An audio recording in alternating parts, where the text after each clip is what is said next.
Bonjour tout le monde, je continue ma suite de vidéos sur les arcanes majeures du tarot.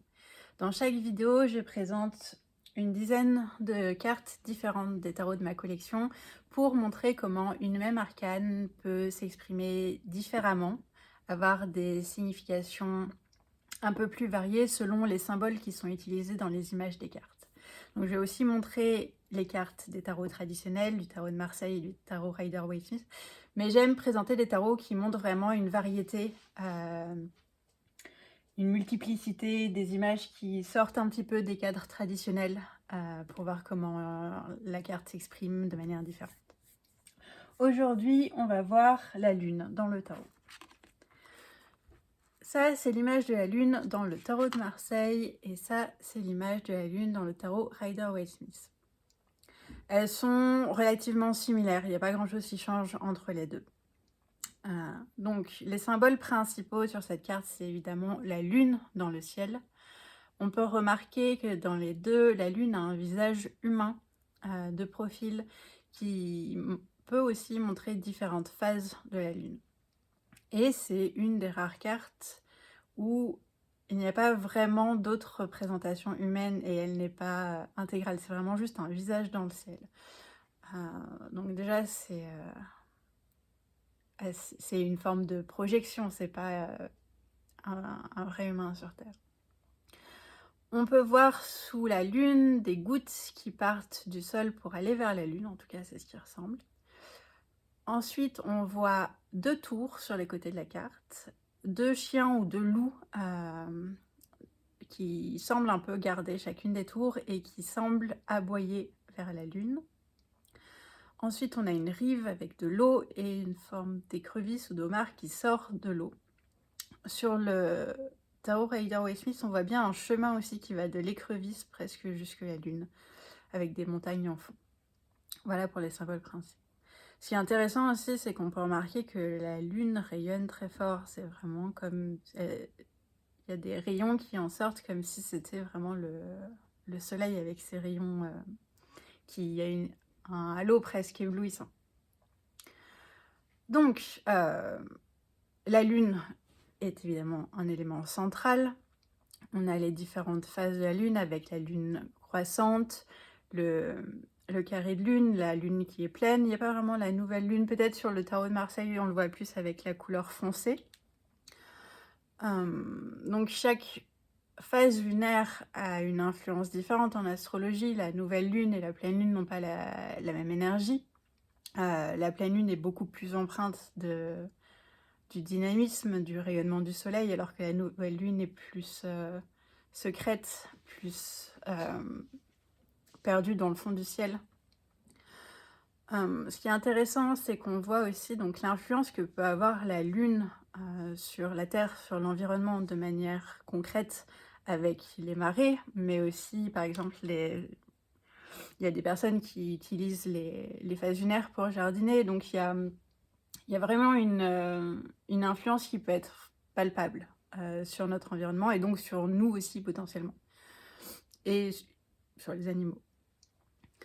Ce qui est intéressant, donc, c'est qu'il y a ce côté très sauvage dans cette carte sans humain, avec des animaux qui ne sont pas forcément domestiqués, qui sont peut-être dans leur habitat naturel. Ce qui est intéressant, donc, il y a les deux tours qui symbolisent quelque chose d'humain, de manufacturé, une forme de foyer, la lune qui est souvent associée au foyer, au confort, à l'environnement immédiat. Et là, il y a quelque chose de bien protégé, de presque inaccessible. Sur le Rider-Waite-Smith, il n'y a pas de porte, par exemple, pour accéder aux tours. Et on peut considérer aussi que les chiens sont les compagnons qui gardent, qui protègent notre confort, qui protègent notre maison. On prend soin d'eux et ils prennent soin de nous en retour.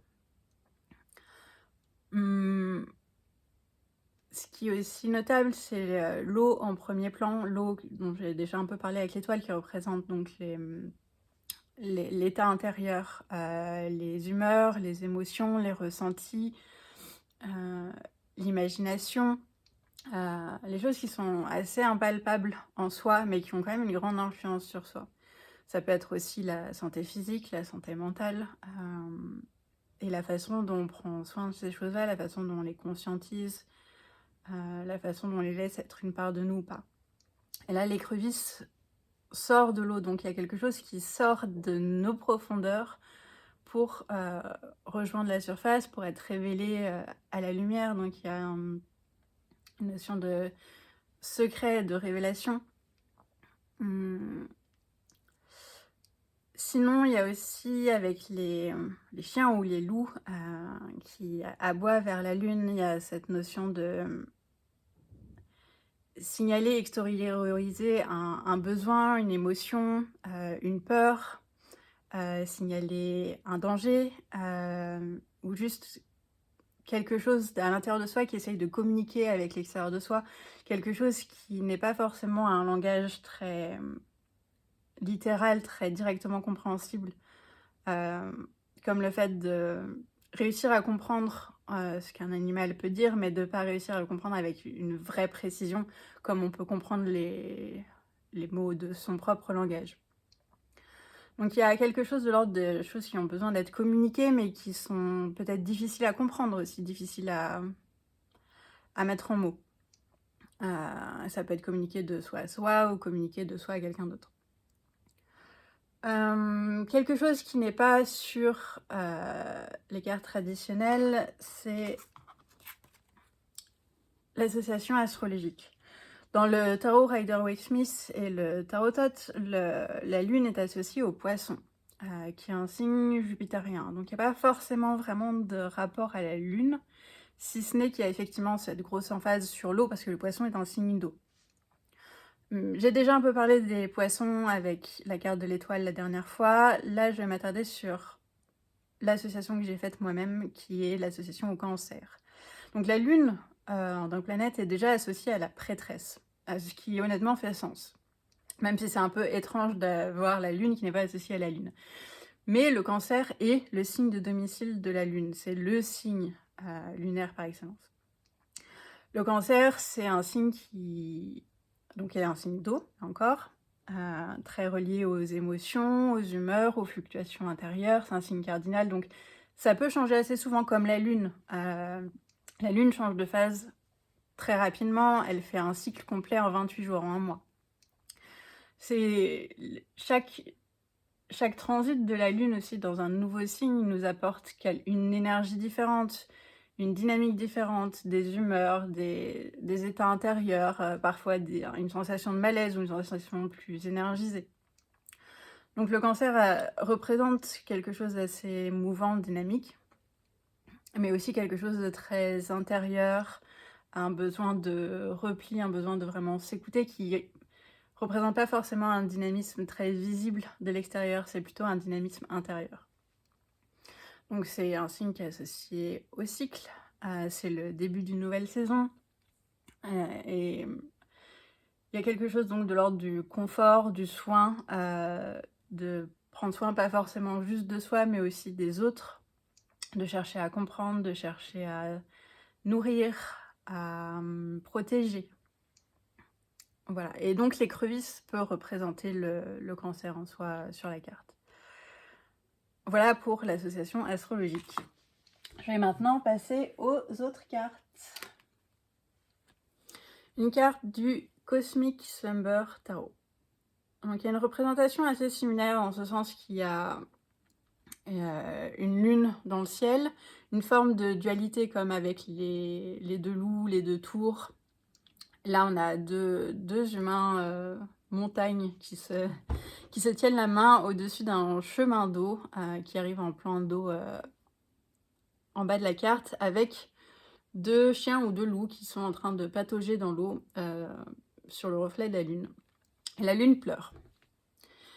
Donc ce qui est intéressant dans cette carte, c'est cette lune qui pleure, qui peut donc représenter des émotions difficiles, une forme de deuil, de chagrin, de lourdeur qui a besoin de... comme une coupe qui est trop pleine et qui a besoin d'être vidée. C'est le moment de vider sa coupe, de laisser déborder ce qui doit déborder, de laisser se manifester des émotions qui sont pas forcément agréables, pas forcément simples, pour lesquels on peut parfois être stigmatisé aussi, donc c'est pas forcément simple de les partager avec quelqu'un d'autre comme c'est le cas ici. Mais c'est justement aussi l'occasion de pas rester seul avec ça, de trouver des personnes de confiance, et de réussir à demander de l'aide, de réussir à trouver du soutien, du réconfort, quelque chose de rassurant, une forme d'écoute qui permet de moins se sentir seul. Parce que, la lune, c'est ça, c'est aussi la nuit et en général la nuit, c'est un moment où on se retrouve un peu seul finalement, même je veux dire même quand, admettons, on dort avec une autre personne, c'est un moment où on est plus seul, plus dans son corps, dans sa tête, où on rêve, on n'est pas vraiment là. On est vraiment dans son propre monde, isolé du reste. Et ce qui est intéressant, c'est que c'est des personnages qui sont dans les montagnes, donc il y a une importance de bien s'ancrer dans son corps, bien s'ancrer dans son environnement, de créer un environnement qui est vraiment propice à ses propres besoins.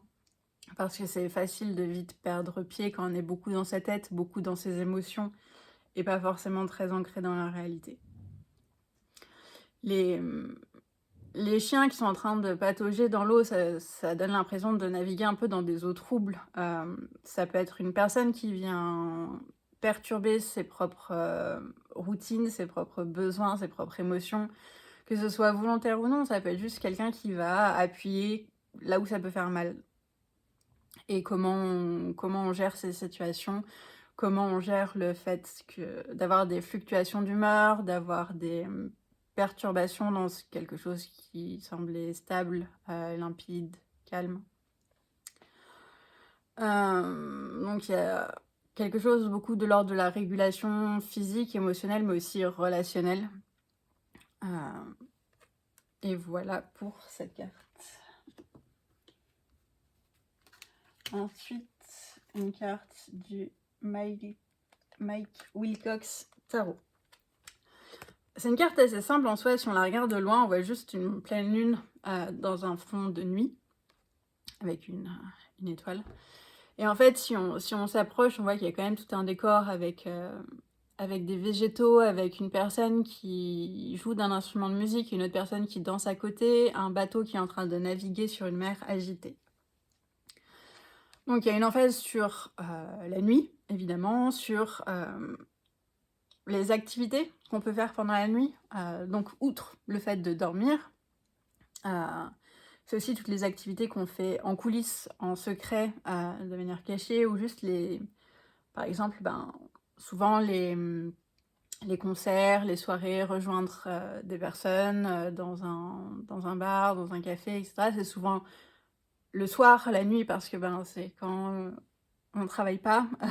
En général, c'est surtout ça. Donc il y a quelque chose d'assez festif ici avec donc la notion de sortir la nuit pour aller danser, pour aller rejoindre des personnes qu'on aime, pour se libérer un petit peu justement de certaines routines très, comment dire, les obligations, le travail, et retrouver un peu plus de liberté et de légèreté. C'est aussi du coup associé à la créativité, à l'imaginaire, au jeu, à la détente, à l'inspiration, au plaisir du corps. Donc il y a un côté très différent avec cette carte, où la nuit c'est quelque chose de plaisant, c'est quelque chose qu'on peut rechercher activement parce que c'est là qu'on peut être peut-être plus soi-même.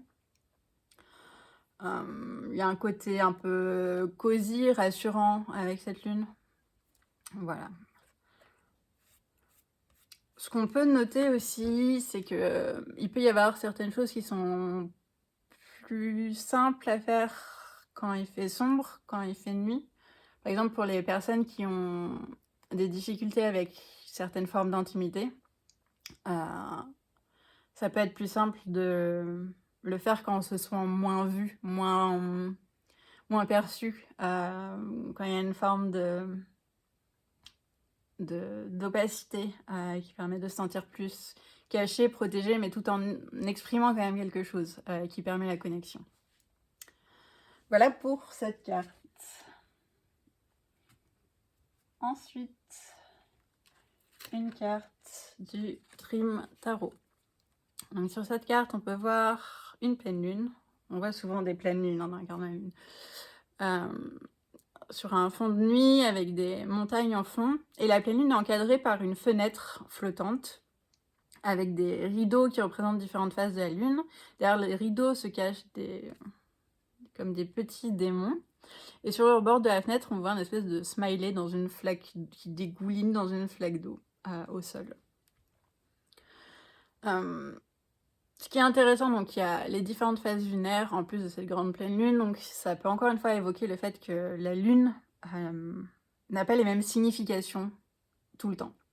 Ce qui est intéressant pour le tarot, c'est que c'est une carte qui peut être difficile à saisir parce qu'elle a plein de significations diverses, parce qu'elle peut être aussi réconfortante que malaisante, parce que ça peut représenter à la fois des choses qu'on n'a pas envie de voir et des choses qui nous permettent de mieux nous sentir vus. Enfin, c'est assez étrange comme carte, et je sais que ça peut être assez déroutant quand on débute, et ça va beaucoup dépendre du contexte du tirage, du reste des cartes, etc., de la manière dont soi-même on apprend la lune à tel moment. Donc les différentes phases lunaires, sur le corps, sur les émotions. Ce qui est intéressant, c'est que les montagnes, on les a déjà vues plusieurs fois, mais là, j'ai l'impression qu'il y a un accent qui est encore plus mis dessus. Et les montagnes, ça peut représenter donc des émotions qui sont dures, des étapes de vie qui peuvent être difficiles à surmonter. Ça peut être des blocages, ça peut être quelque chose dont on se fait une montagne alors que c'est pas forcément grand chose, mais en fait, tant qu'on n'a pas un regard extérieur dessus et tant qu'on reste beaucoup dans sa tête, on peut avoir du mal à faire la part des choses. Et c'est justement ça avec les petits démons qui se cachent derrière les rideaux, c'est ça, c'est que des fois on peut être un peu son pire ennemi, en quelque sorte, parce qu'on se fait des films, on anticipe le pire, on peut rester bloqué sur des choses qui sont pas si graves que ça. Donc c'est vraiment la carte qui représente la psyché, qui peut représenter une forme d'anxiété, de folie, d'imagination qui part en vrille, de projection, la peur de choses qui se cachent, la peur de ses propres démons, la peur des démons qu'on projette à l'extérieur. C'est la peur d'aller fouiller dans des recoins, d'avoir peur de ce qui s'y cache, même si ça peut être très irrationnel. C'est l'imagination qui joue des tours, un peu en quelque sorte. Mais en même temps, la lune, c'est aussi les émotions qui font sourire, c'est aussi des choses qui nourrissent, qui réconfortent, c'est ce qui nous hydrate. Donc voilà, c'est un peu à double tour, pas à double tour, les doubles facettes. Voilà pour cette carte. D'ailleurs, en parlant d'hydratation, je vais faire ça aussi.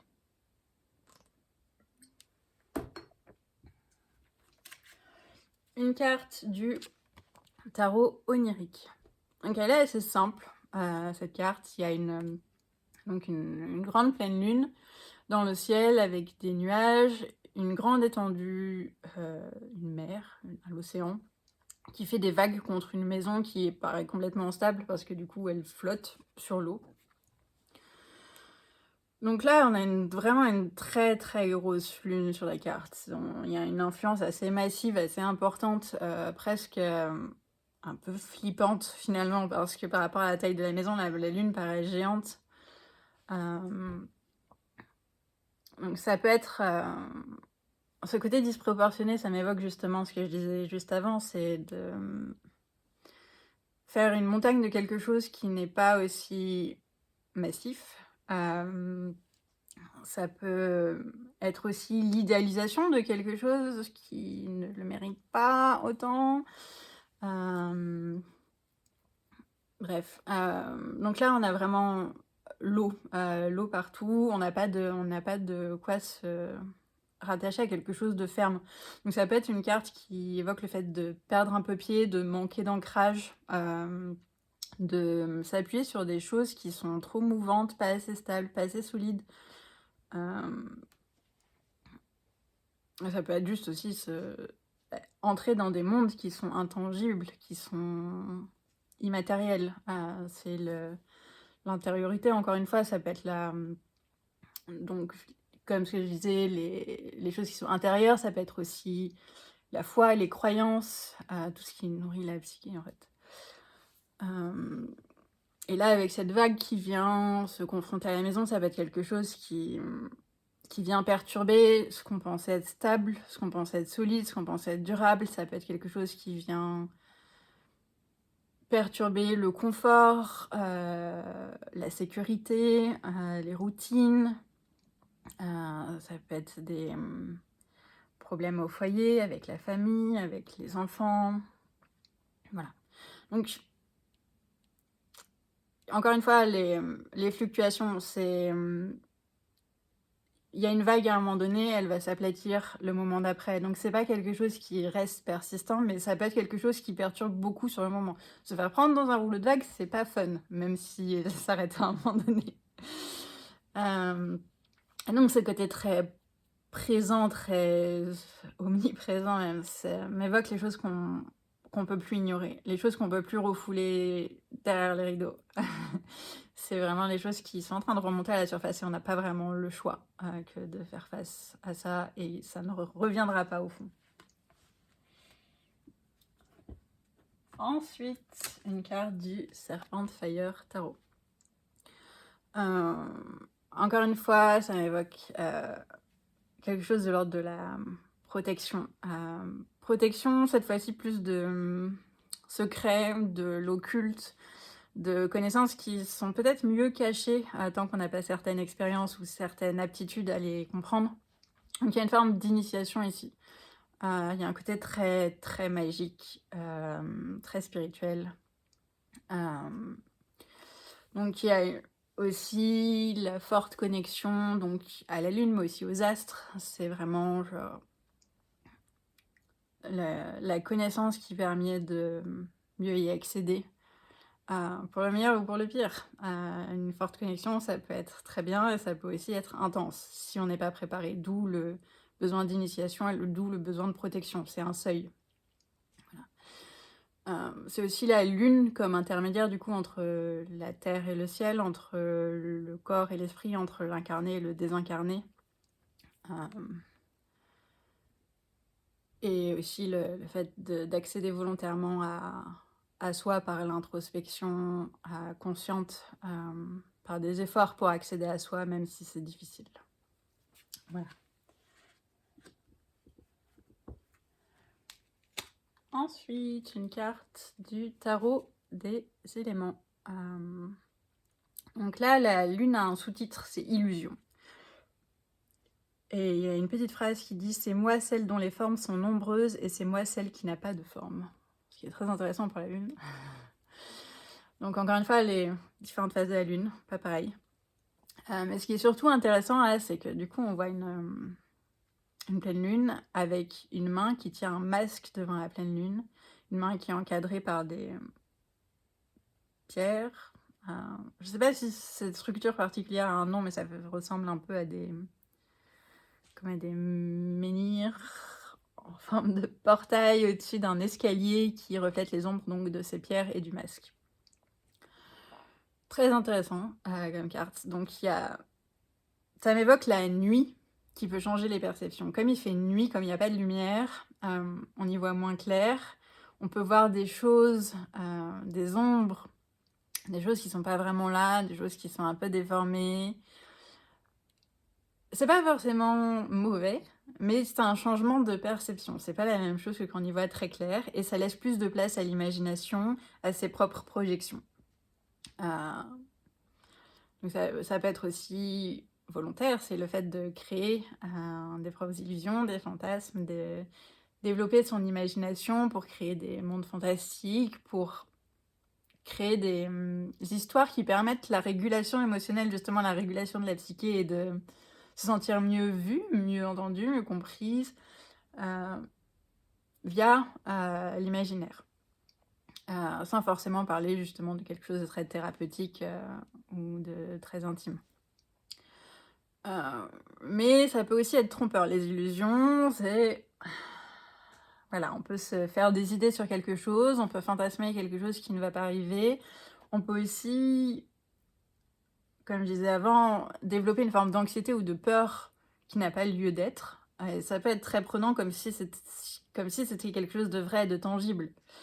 Donc c'est un peu le danger aussi de ses propres illusions, c'est que ça peut paraître vraiment très réel et avoir le même effet que quelque chose qui est réel. Euh, donc ça m'évoque aussi, encore une fois, tout ce qui est de l'ordre de la folie ou des neurodivergences ou des psychés qui ne fonctionnent pas comme la norme, entre guillemets. On va définir la norme après. Mais parce qu'il y a ce... C'est le masque qui m'est fait beaucoup penser, c'est le fait de devoir se masquer parce qu'on est une forme de différence et de se sentir obligé de masquer pour avoir l'air humain parmi les humains, pour avoir l'air de fonctionner, pour pas être rejeté, pour pas être relégué dans la nuit bien loin. C'est aussi juste les masques, les masques pour donner une bonne image en société quand on a et cacher quelque chose de plus instinctif, de plus sauvage, de plus inapproprié. Ça peut être aussi mettre en valeur certaines facettes de soi parce qu'on aime moins certaines autres facettes et qu'on préfère qu'elles restent cachées, ou juste parce que ça sert à un but précis. Voilà. Très intéressant cette carte.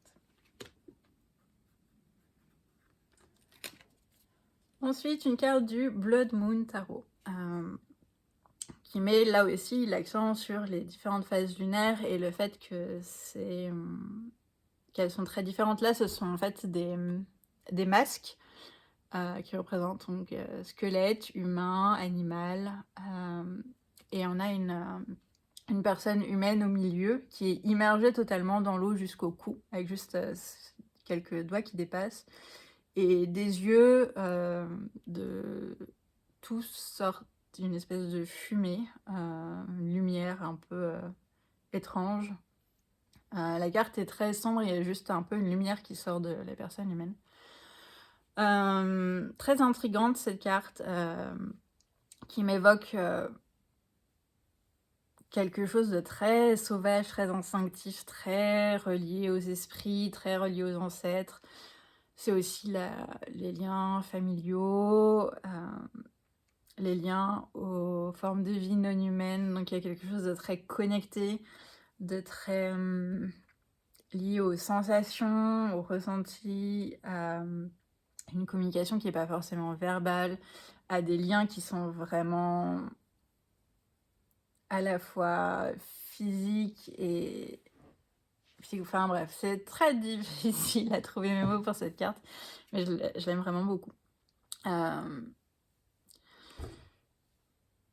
y a le fait d'embrasser cette fois-ci, ne pas rejeter, embrasser les différentes facettes de soi.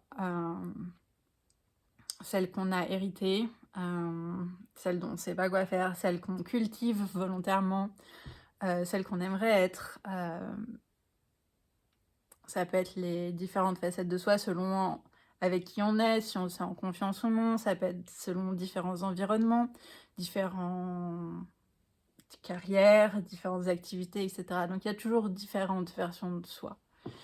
Et là, il est question de faire la paix avec, de les concilier, de les embrasser, peut-être même de les regrouper, sans se les aliéner. Il y a aussi, encore une fois, une question de fluctuation, d'être en accord avec ses propres cycles, avec son propre rythme, et d'accepter que on n'a pas toujours les mêmes besoins, pas toujours la même énergie, pas toujours les mêmes inspirations, pas toujours les mêmes envies. C'est important, quand on peut le faire, de s'y tenir, de s'y accorder, sans forcer quelque chose qui n'est pas naturel.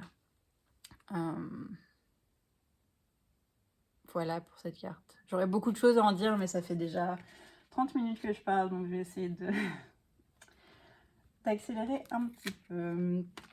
Cette carte du She-Wolf Tarot, qui m'évoque très particulièrement le fait que la lune est exaltée en Taureau. C'est un signe où elle s'y sent très bien, outre le Cancer où c'est son domicile. Et avec le Taureau, il y a vraiment ce lien entre la lune et le corps. La lune est l'incarnation physique, la lune est les besoins physiques, la lune est la nourriture, les soins, la connexion à l'environnement, le cocon, la manière dont on se nourrit, dont on se protège, dont on connecte avec les autres aussi. C'est le... Il y a aussi donc, une personne avec ce masque de taureau, avec la pleine lune autour, 2 pyramides à côté, une couverture, une spirale et des fleurs. Donc encore une fois, l'importance de ses propres cycles, des cycles de la nature qui nous environne aussi, le changement des saisons, les changements cycliques de la lune, ses propres cycles physiques, le besoin de prendre soin des routines. Et il y a une emphase sur le ventre de la personne, et c'est vrai que la lune est souvent associée à la mère, à l'enfantement, à la parentalité, à la gestation, à l'enfance aussi, les expériences, les souvenirs, les conditions de l'enfance, etc. Donc voilà. Je crois que c'est à peu près tout pour cette carte.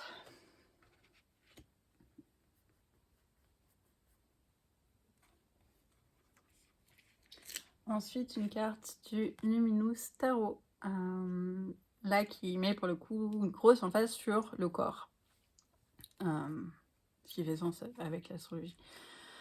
Donc on a une personne qui se tient peut-être debout ou allongée, avec les mains écartées, le bras le long du corps, les yeux fermés, mais il y a plusieurs paires d'yeux qui sont ouverts, juste au-dessus. Il y a des branches qui sortent de son dos comme des ailes et une étoile lumineuse sur le torse et derrière le corps les cycles lunaires. Donc là, c'est une carte qui parle de prendre soin du corps, écouter son corps, prêter attention aux signaux de son corps, donc savoir quels soins s'apporter, savoir quand on a une souffrance qui a besoin d'être réglée, pour vérifier ses taux d'énergie, pour savoir pourquoi on a la capacité au jour le jour, tout ce qui est sommeil, nourriture, soins de la peau de l'intérieur, soins de la tête aussi, puisque c'est relié au corps.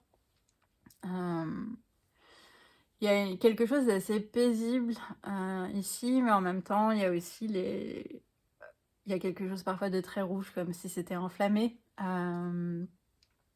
Donc vraiment la régulation physique, émotionnelle, psychique. Le fait de développer aussi ses propres sensations, ses propres ressentis, pour être plus à l'écoute, pour savoir comment interpréter ce langage du corps qui, comme je disais au tout début, n'est pas le langage avec les mots.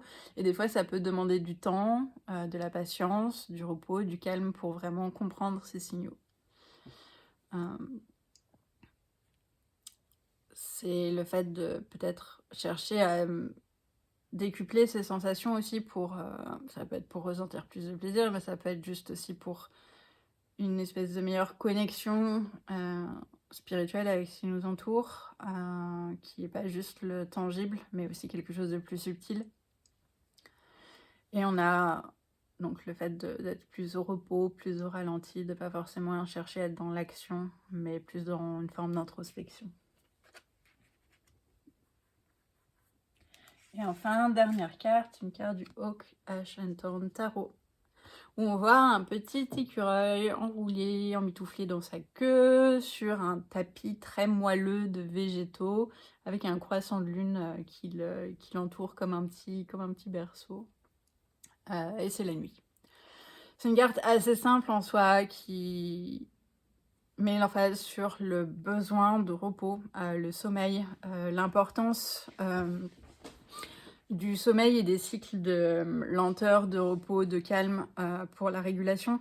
C'est vraiment, vraiment très important parce qu'on parle beaucoup d'être toujours en action, mais si on n'a pas ce moment de sommeil, de repos, ben, en fait, on peut pas il y a des choses qu'on a du mal à intégrer, il y a des choses qui se régénèrent pas, il y a des choses qui s'intègrent pas et c'est important pour la mémoire, les souvenirs qui sont aussi très associés à la lune, c'est important pour tout, en fait. Donc oui, à la lune, il faut dormir.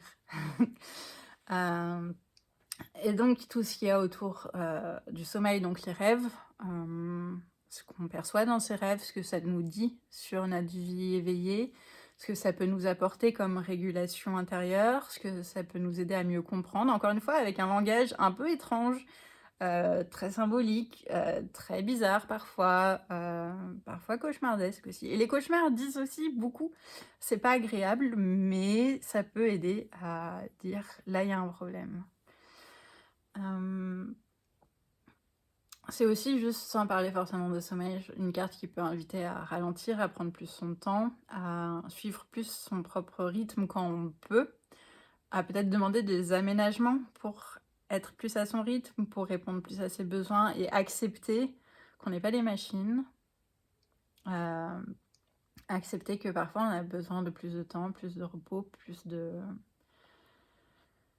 d'arrêt, et tout le monde n'est pas égal face à ça, selon ses possibilités, mais c'est vrai que c'est en tout cas une invitation à trouver ce qu'on peut faire pour améliorer sa relation à ces choses-là.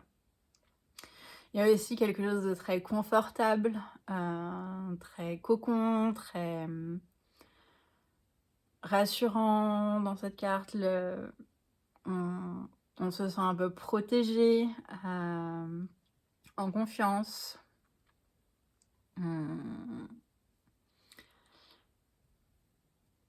Et je pense à ça aussi, c'est une carte qui peut inviter à mettre des limites entre soi et les autres, donc avec ce poisson de lune qui protège, l'écureuil comme une limite autour de lui.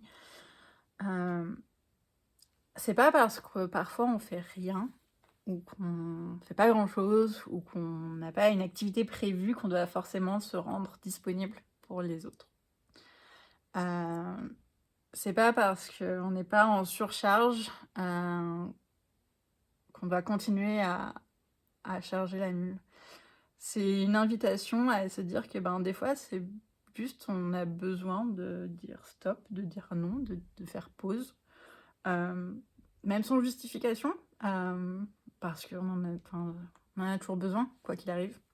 Donc voilà, ça peut être une invitation à moins se sacrifier, à mettre de meilleures limites, à ne pas se laisser déborder, à mettre des limites avant de perdre pied.